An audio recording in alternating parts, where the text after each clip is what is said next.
Hello and welcome to your favorite podcast, the Be Happier podcast with Coach Kea.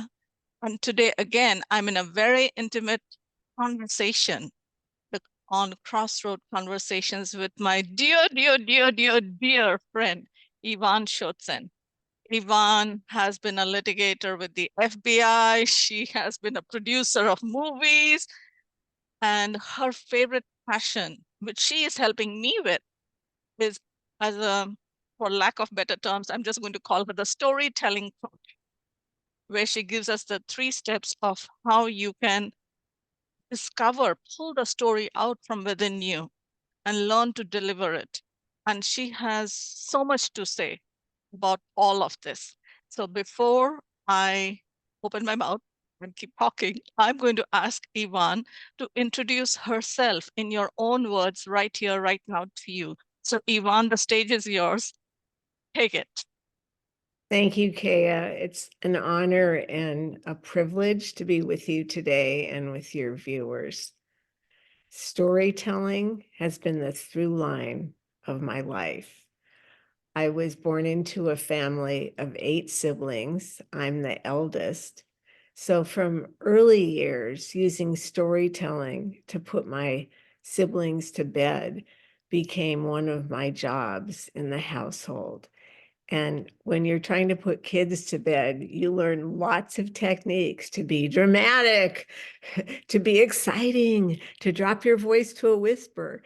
And all those skills got honed even further because being such a big family, we always were looking for a way to earn money in the neighborhood. And so we came up with the idea of doing puppet shows.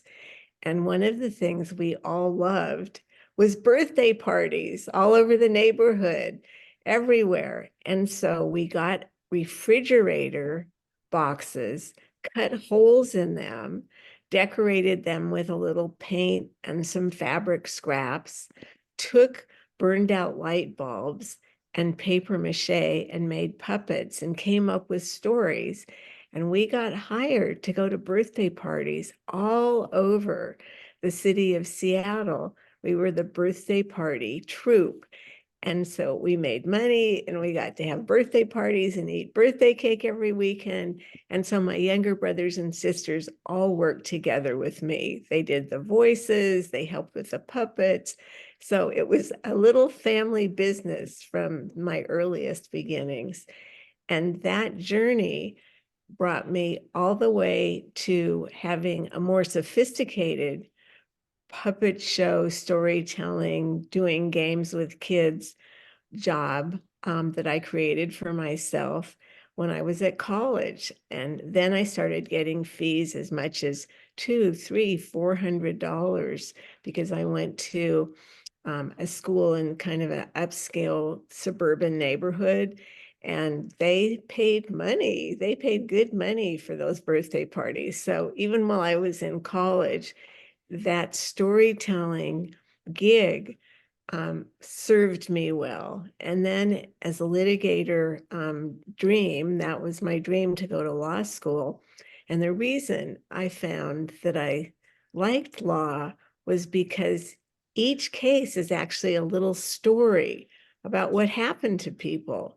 And when I approached it that way, it seemed really interesting to me, especially criminal law, where you can like argue more freely, as I learned when I was doing internships. So I got a job as one of the first federal public defenders in the city of Honolulu, where they were just starting the federal public defender office. And I got to practice storytelling in a way that really raised the stakes for me, because when you're defending someone whose freedom and whose life often is on the line, you have to really humanize them for the jury.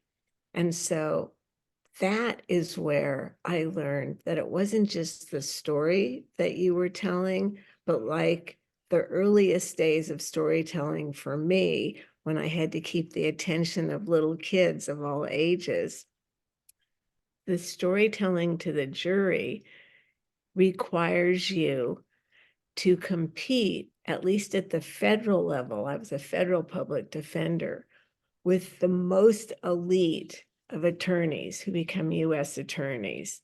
They have great credentials, they have booming voices. And I found, and the courtrooms are usually quite large and impressive, the judges up high above you on the bench. And the courtrooms are huge and made out of mahogany and very spacious. And I found that my voice, when I tried to compete with these deep, powerful voices of the prosecutors, my voice sounded, it went up into the higher octaves when I tried to get louder, and I sounded squeaky. I didn't sound powerful. But I found after practicing that if I whispered, if I talked just like this, the jury would lean into me. They would lean forward. They would want to know, this is the closing argument, who my client was, what perspective he or she had that got him or her into this mix, this problem that brought them into court. And so I ended up with a very high acquittal rate because I was able to humanize my clients for the jury and make them feel like, wow, this could be my brother, this could be my sister, this could be my auntie who got arrested for something. And when you humanize people and they can feel that connection with your client, which happens because of the story, then there's compassion. And as my success grew and my acquittals grew, I was assigned to cases that had higher and higher stakes until one day when it was my turn on duty, I was the duty attorney, I got called down to the lockup where a new prisoner had come in and needed representation. And it was a case with the highest stakes I'd ever had as a new attorney. It was a murder case with a triangle love affair and a child's kidnapping. And this case, I didn't know at the time, would change my life. This is what happened. The trial was very contentious. It was filled with reporters. And ultimately, we were sent to argue some appeal issues before a federal judge who was in Los Angeles. The reason for that is that Hawaii is a very small jurisdiction. That's where I was a federal public defender and had gone to law school. And so there were not always appellate judges who were able to come to Hawaii and hear those cases. And so you were sent to wherever in the circuit there was room for you to make the argument. And that day, I and my client, who was in custody, but was also appeared at the appeal hearing, we were in this, again, a huge federal courtroom. Federal court in Los Angeles is even more impressive than the courtrooms in Hawaii, just a gigantic place with many, many seats. And do you know, very shortly into the argument, we heard this. And that was the courtroom door banging open and shut as more and more people poured into the courtroom. What was happening? Well, when you're a federal attorney, it's very rude to turn your back on a federal judge. So, wondering why the courtroom was filling up with people, I scribbled on my yellow legal pad a note to the prosecutor. What's happening? Why are all these people pouring into the courtroom? This is a case from, a small state, Hawaii. What's going on? And he wrote back, they all want the rights to your client's life story. They're Hollywood producers. And then I peeked over my shoulder, and sure enough, The courtroom was packed. And do you know, at that point, I was nearing my 10th year as a federal public defender defending the indigent. And I had been pouring my life out, getting acquittals, getting fair representation, finding resolution for people. And I had begun to long to tell stories on a stage bigger than just a jury of 12. And at that moment, my wish was answered because I realized, like, aha, these people make movies. Movies reach millions, right? So I jumped up, I asked the judge for a recess, and a few minutes later, my client was taken away by the U.S. Marshals down to the lockup, which is a cell in the basement where they hold people coming up and down for trial proceedings. I went down the back elevator. I was in such a rush because we just had a 20-minute break, and I only had with me a pen. And when I walked in to the lockup room, when the U.S. Marshal let me in, my client, who was very buxom and had blonde hair piled up, her name was Kathy, I told her, I said, you know, all those people in the courtroom, they're Hollywood producers. They want your rights. They want to make a movie about your story. What do you want to do? She was sitting with a small white napkin and one red apple that the marshals had given her on the break. And she was eating the apple. And she took that napkin and she took the pen out of my hand. I didn't know what she was about to do. On that napkin, she wrote, Yvonne Chotzen is my producer. And she slid that napkin back over to me, and I read the napkin and I looked at her like, me? And she said, yes. And then she said, get lots of money for my baby. You see, the kidnapping charge was a charge against her for kidnapping her own 4-year-old daughter, whose custody had been removed from her. She had been in an affair with another Marine while her husband was away from Kaneohe Air Corps Marine Base on duty in the Pacific. He had come home unexpectedly and found her with her lover, and they had gotten into a fight in which her husband was killed. And his mother, her mother-in-law, got custody of their 4-year-old. That is the child she kidnapped. And do you know, I hooked up with one of those producers. Just 3 days later, I was arguing it. Well, it wasn't an argument, it was a pitch. Same thing, right? Telling a story. In law, it's called an argument. In the arena of Hollywood, it's called a pitch. I'm telling a story. Do you know that not only did it become a movie, but it became a 4-hour movie, what they call a miniseries. It starred Martin Sheen, a huge star, and Patty Duke, another huge star, and broke NBC's all-time records in 8 years for their highest rated miniseries. My phone never stopped ringing off the hook. Kathy got the life rights money for her daughter. And I went on to make what's in development today, my 14th movie.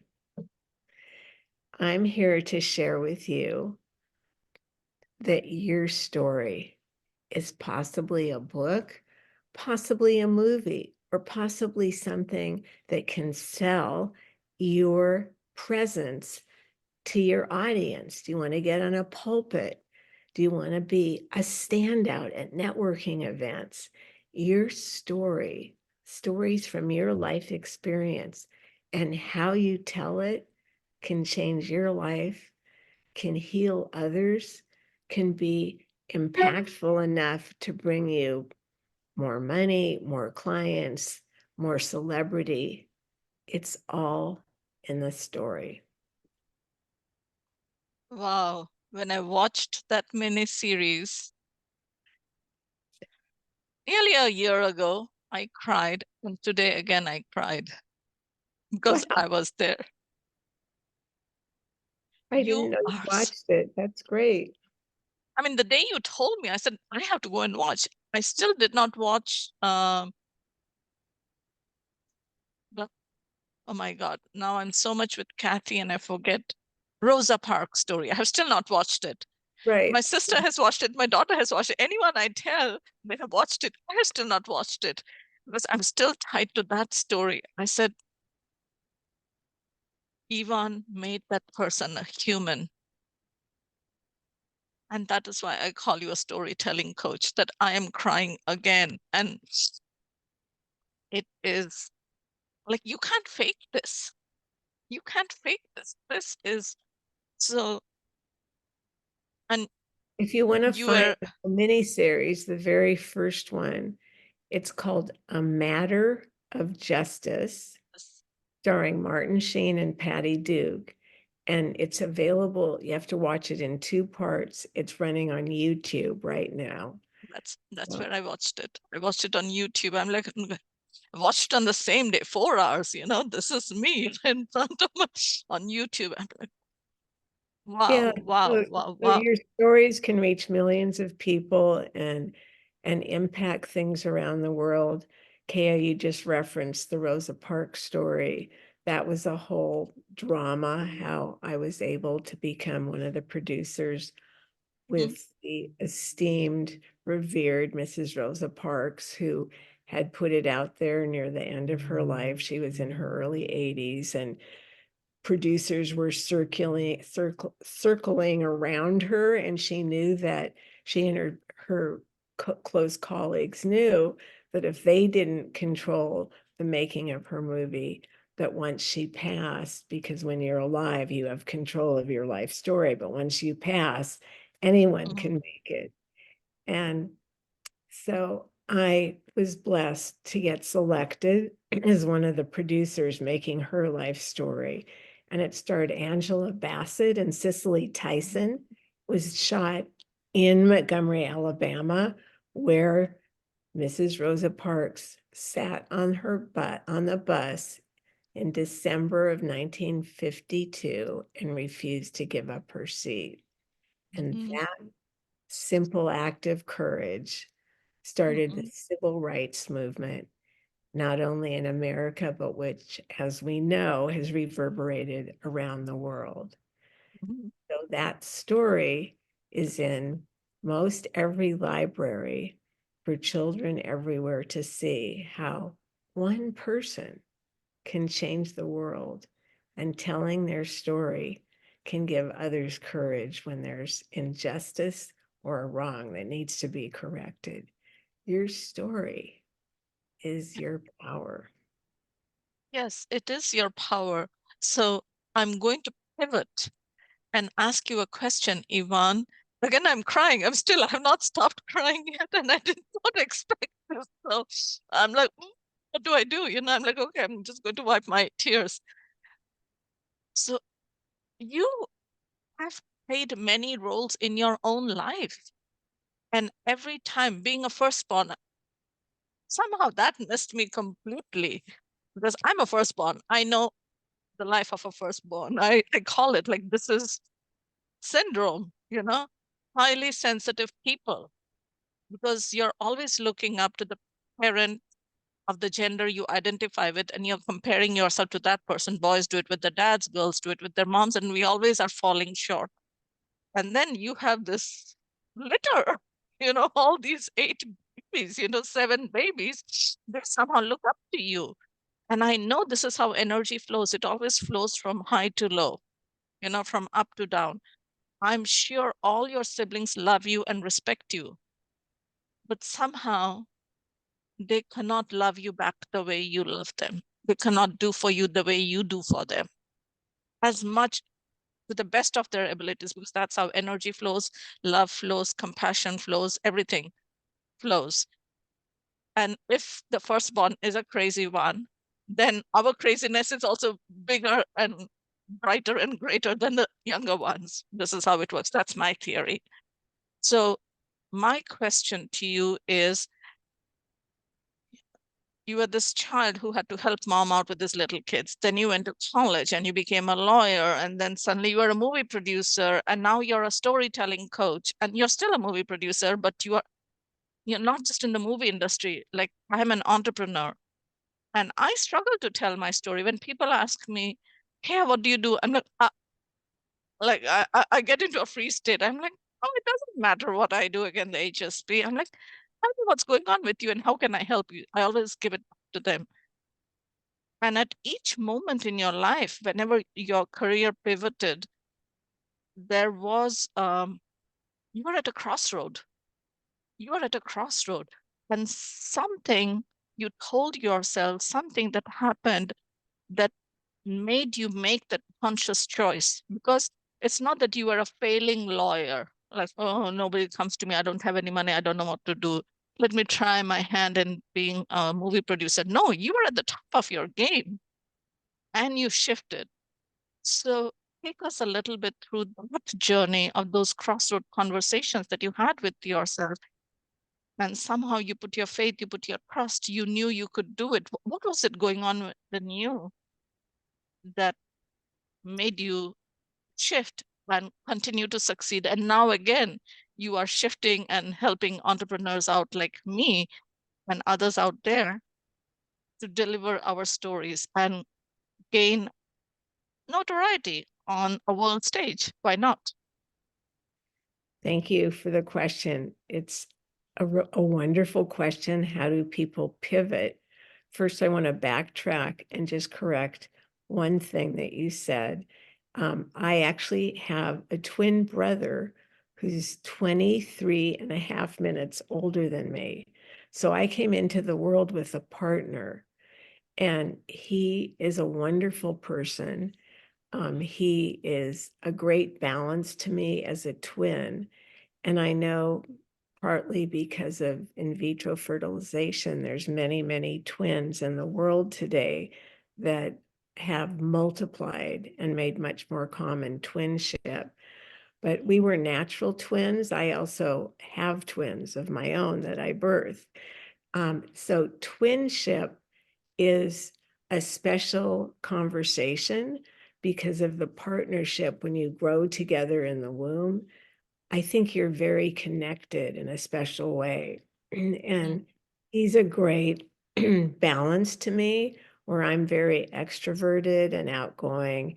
He was always calmer.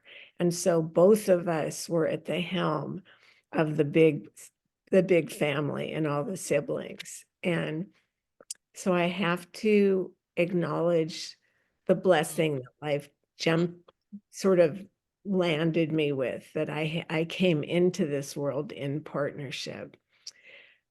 The question about how you pivot, I think you have to listen. I think there's two things that have caused me to make great pivots in my life. One is the desire to have every option that life offers in terms of economic abundance and economic freedom. The more successful we are in that regard, especially in my situation, because I wanted to be able to help my siblings through college and those kinds of things, which in mhm, fact I was able to do. I wanted to have every abundance out there available to me so I could not only take care of myself and those I loved, but give freely. And I think that's a goal many of us have, to have economic freedom.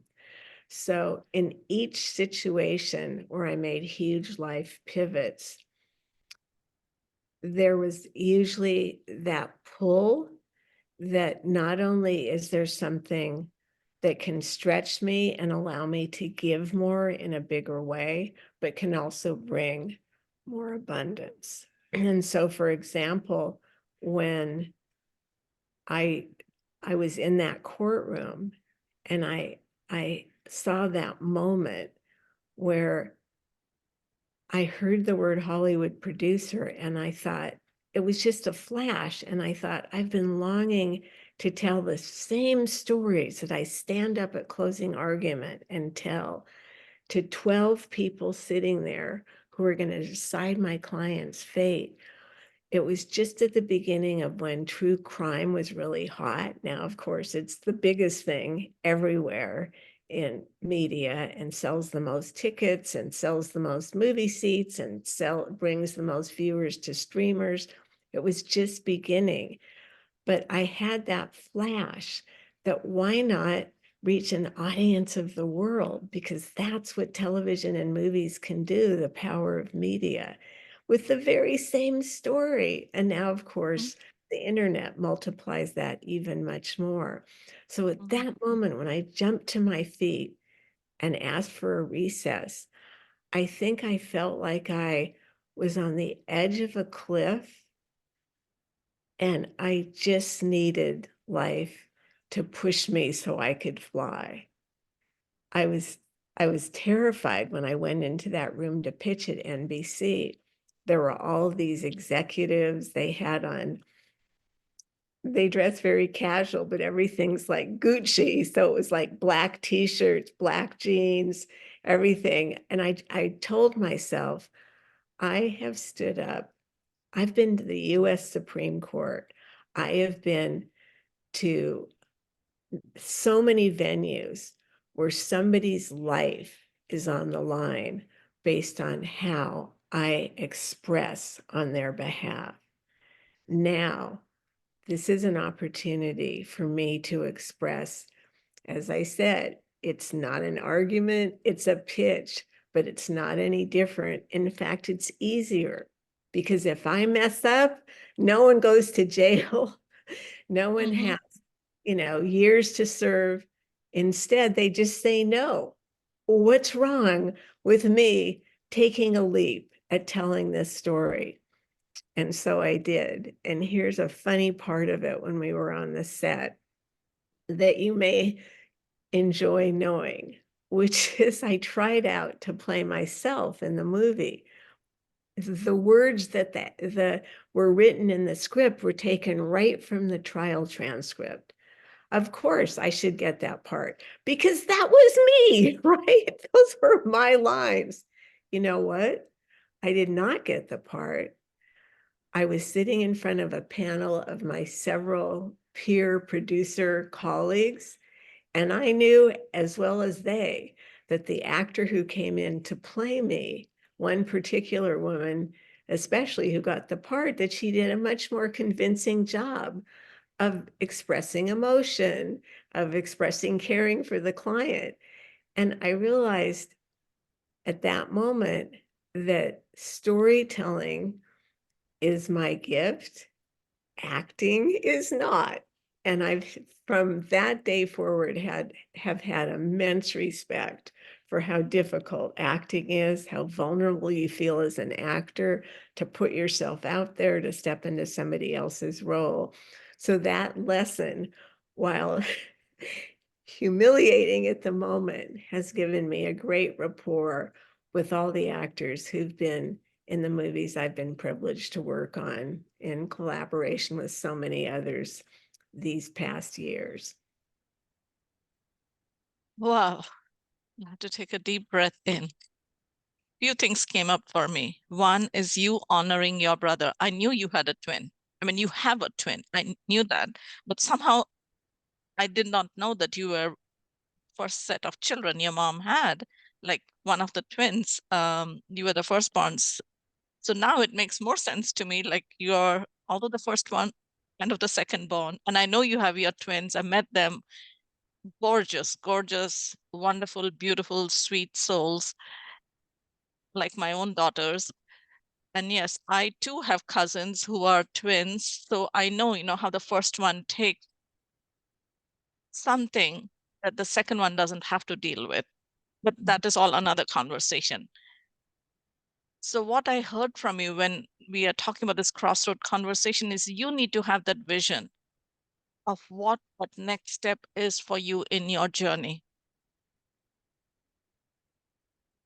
And some of your visions are aligned with your higher purpose, the reason you incarnated in this lifetime. And some of those, what we might think is a vision, but is a fantasy. And that is not aligned with our purpose. So you are the storyteller, you are the producer, you are the one who helps everyone else live their life's purpose. And your purpose is that in my model of the world. So you're not an actress, you're a storyteller. Right. And sometimes when we step out, and try to be someone who we are not, life will show us. And at that time, like, I say, like, there are signs and there are signals. And a signal is like, says red, yellow, green, red, stop, yellow, wait, green, go. Okay, that's a signal in your life. So you got the signal that you are the movie producer, because you were not even thinking of being a movie producer, but you took the recess, went down, and Kathy said, Yvonne Chotzen is my producer, is going to tell my story. That was a signal. Okay. But when you wanted to get on the stage and try out for playing yourself, suddenly you got the sign. No, darling, that's not for you. So in life, that's what happens. We all get signals and we all get signs. And it's the discernment to know what is a signal and what is a sign. So you never again went ahead and tried out for any other role, but you have produced 14 other movies, series, and you are still doing it. And that comes with alignment of who you are, listening to your heart, listening to your core, and going with it. That's what was coming up for me listening Mhm. to your journey so far. And sometimes you don't know, and you reach for things that aren't in alignment with yourself, and you get the answer very quickly. Yeah. Like, And that is when, you got a sign, like, okay, this is not for me. Fine. I'll bow back gracefully and continue with whatever the world is signaling me, universe is signaling me to go ahead. Now I have another question for you, because you're working with people like me, storytelling, entrepreneurs, actors, and I know you can tell us what kind of people you work with and how you help them, and whatever it is, that because this is your expertise, not mine.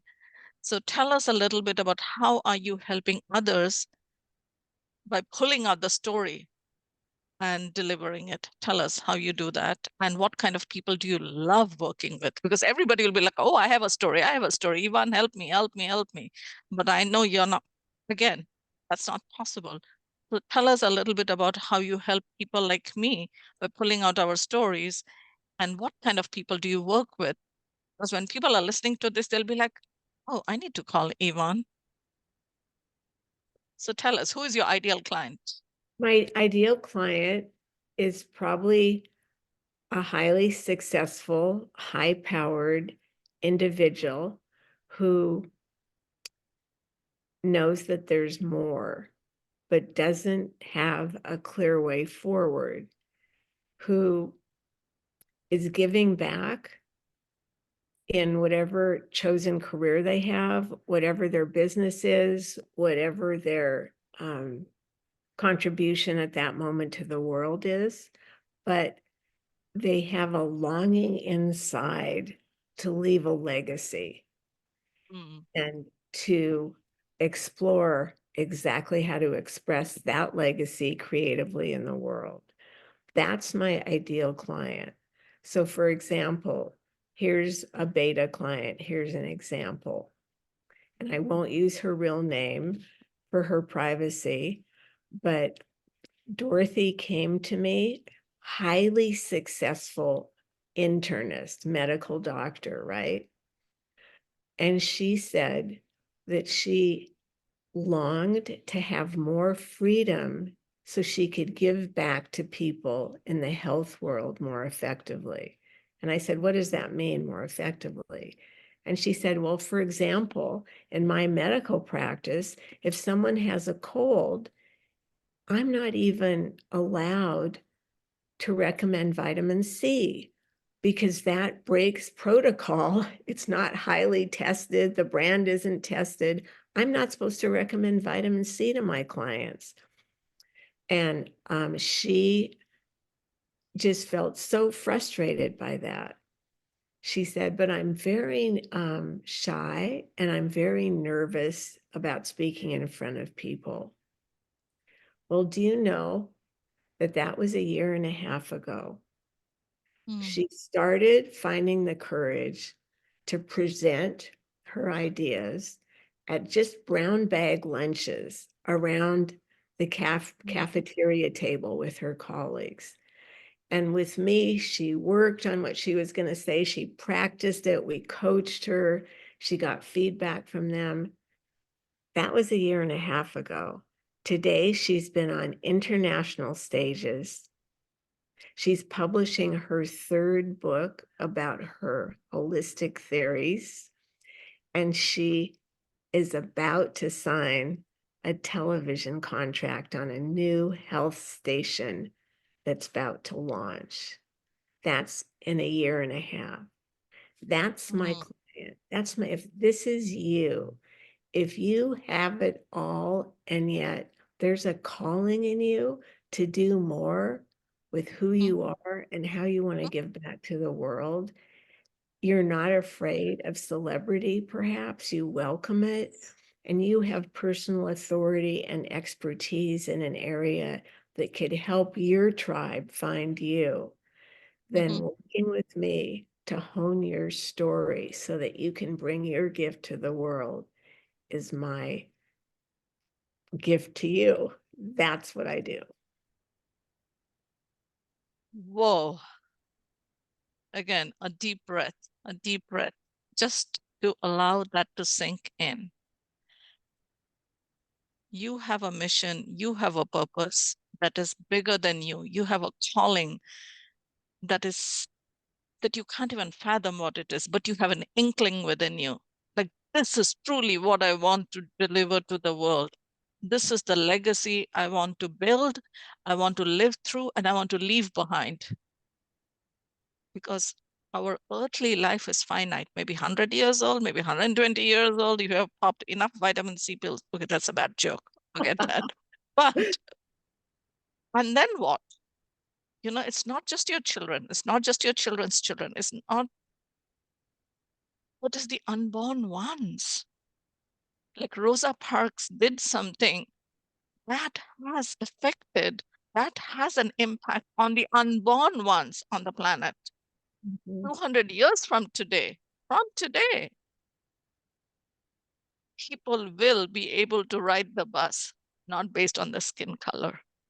I mean, that is so huge and massive if we just allow a split second for that to sink in. And you helped Dorothy with that 18 months. I will not let you go, Yvonne, because I heard this story, but I want you to share the story. How did you manage to get Rosa Parks to say, yes, Miss Chotzen, you are going to tell my story. Tell us about that, and then we will sign off after that. Great. I love sharing what happened because it gives everyone courage that when you feel like the underdog, when you feel like you're too small. So I had that this is this is the purpose of the story. Mm-hmm, So I got Matter of Justice, the miniseries made. And then like a year had passed, my phone wasn't ringing off the hook anymore. And there's this saying, I think Bette Midler said it in Hollywood, that you're as good as your last 3 minutes. And I was longing to get other doors open to me. But I found that when I went on the studio lots now, I was getting often turned away.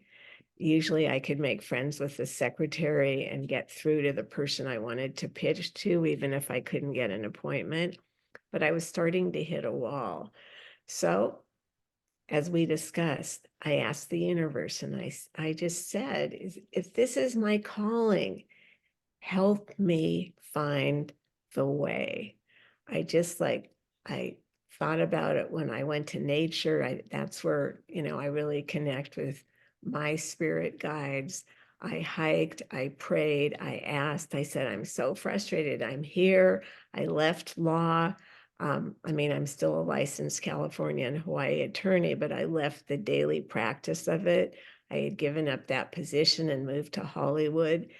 And I was, driving a little tiny VW Bug so that I didn't have huge gas expenses and the vast distances. But I would say I was in the midst of struggle. And then I heard that Mrs. Rosa Parks and her team were putting out a call for producers who thought they would do justice to her story to come and make a pitch as to why they should be picked. I grew up in Seattle in a 90% African American school situation because of the way Seattle's geography is laid out. We lived near Cherry Street, where my high school was, and where my junior high school was, and where my little elementary school was. And on the blackboard in my middle school classroom was a picture the teacher had put up of Mrs. Rosa Parks, and underneath was the word courage. And for years, looking up at that blackboard, I remember just being fascinated by the picture of this woman sitting on a bus and the word courage. And occasionally, during Black History Month in February and stuff, our teacher would tell the story. So segue now to the present. I'm in Hollywood, and I thought, I'm an independent producer. I don't have any investors. I don't have any power or money or names or contacts behind me. But I would give my life to have the honor and privilege to make this story come to the big screen, especially having grown up in an interracially mixed neighborhood, gone to predominantly African American schools, and having focused for so many years on just the inequities that have come to people purely because of the color of their skin. And her journey, her courage resonated in me from the time I sat in that classroom and looked at her picture. So I wrote her a letter, and I told her my name, and I told her about that picture and the word underneath it, and how at other points in my life, she, through that picture, had given me courage myself to reach for things, perhaps to stand up against injustice, to interrupt a mom who was berating a child and just go right up to them and say, you have such a beautiful child. Do you need some support right now? To interrupt when inequity is in process. And so I wrote that letter. It was a very simple letter. It was just one page. And I literally went to the location where they were, considering the applications, and I submitted it by hand. And I thought, I don't know if anything's going to come of this. But they called and they said I had a 35-minute meeting with Mrs. Parks.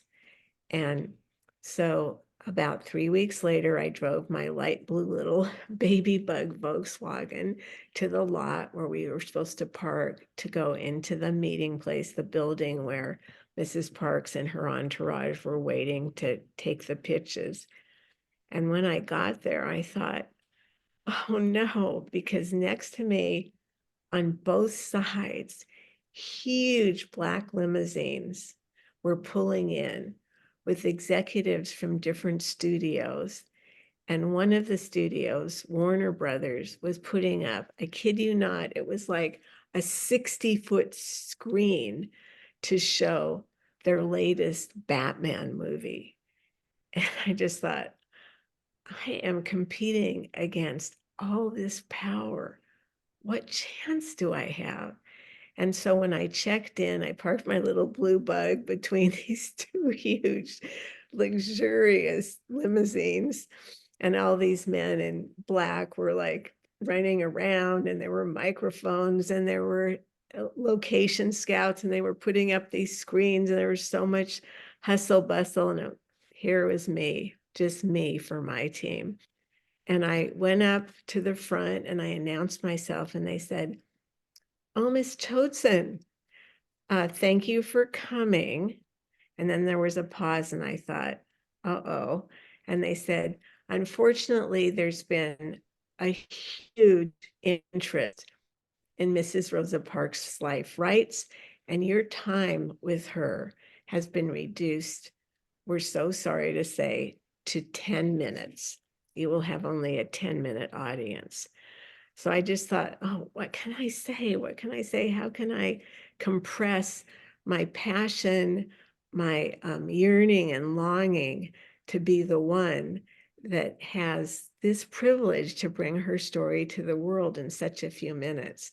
And so my heart was already pounding when they ushered me in. And you have to visualize, here's a table, and Mrs. Parks looked just like the picture on the blackboard, except now she was gray and she had a little bun, and she had her hands folded on the table like this. She's just like the ultimate demure lady. And she had, her, you know, caretakers, a colleague and a business person on each side. And so she looked at me and she said, I noticed she had my letter on the table there. "So, dear, why should I choose you to make my movie, the story of my life?" And I'm sitting not that far away from her, and I'm so overcome to be in the presence of this woman who, with her simple act of courage, no violence, no yelling, when asked, "Ma'am, are you going to give up your seat and get up, because blacks belong in the back, and there is a white man standing here who needs your seat?" And she sat there just like she was at that table in front of me and said quietly, "No, I will not." And that courage on her part ignited the civil rights movement around the world. And I thought, I just was overcome, and tears started running down my face. And I told her about, again, the story of the blackboard and how I grew up in a mixed community, and how I promised her that if she picked me, I would find a team and come back, and we would make a movie that was in every library for children across the nation, that every child would know her story, that during Black History Month for the rest of my life, whenever asked, or for that matter, anytime, but I usually get the requests very often during February Black History Month, I would go into schools and classrooms anywhere and everywhere and show her film and tell her story, which I just did these past few weeks. We just left February. And so, of course, weeks go by, and on the fourth week, I'm sitting in my little office wondering what will happen next. And the phone rings, and they said that she had picked me. And the rest is history. The movie starred Angela Bassett and Cicely Tyson. It won the NAACP Best Movie of the Year award for that year. And it has helped me open doors and make many more movies. And I'm so grateful for the opportunity and for the chance to work with her. Wow, I'm crying again. And what I heard was courage. You're wearing the color red. It symbolizes courage, which you can't buy at a supermarket. No one can give it to you. It is something you have to pull out of you, because when people talk about fear, everybody has anxiety, fear, anxiety.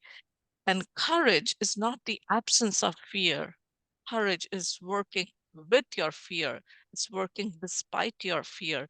And one more thing, which I heard you say, was surrender. Surrender. You did your part, and then you just released it, Mhm. and you sat with yourself. You didn't go out to walk, oh, what's going on? Is she going to do nothing? Nothing, nothing. It was total, complete trust, complete faith, complete alignment, and complete surrender. And there was a promise. You made a promise. And only you can hold your promise. No one can. No one can do anything about it. And that means to me a life of total integrity.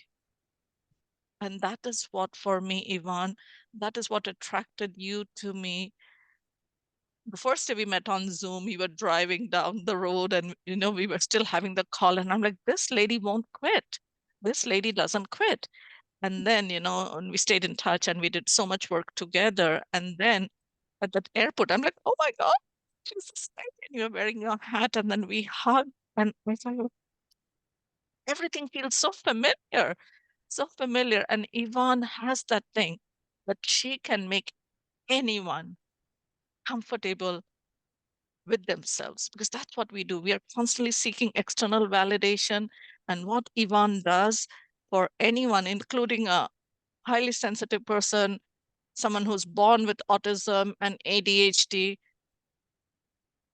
become completely okay. I'm completely comfortable in my autism. I'm completely comfortable in my ADHD. I'm completely comfortable being this highly sensitive person that needs a lot of downtime.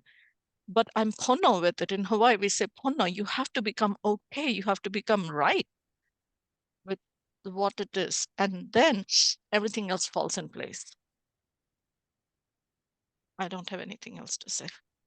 So if this didn't move you, go back and listen to this whole thing again. Yvonne's information is there in the show notes, in the description. If you're watching it on YouTube, the description, it will, if you're listening on a podcast, go to YouTube and watch it again.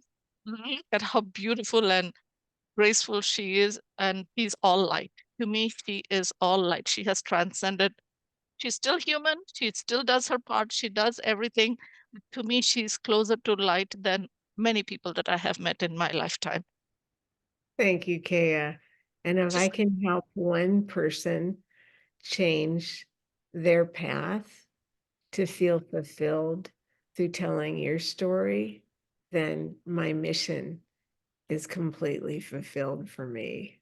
So reach out if we're meant to work together, YvonneChotzen.com. I'm easy to reach. And Kea, I'm so touched and honored by the opportunity to share my story with you and your listeners. Thank you from the bottom of my heart. hug for you, a hug. Blessings. Easy hug for you. Okay, blessings, and we'll see you soon. Lots of love.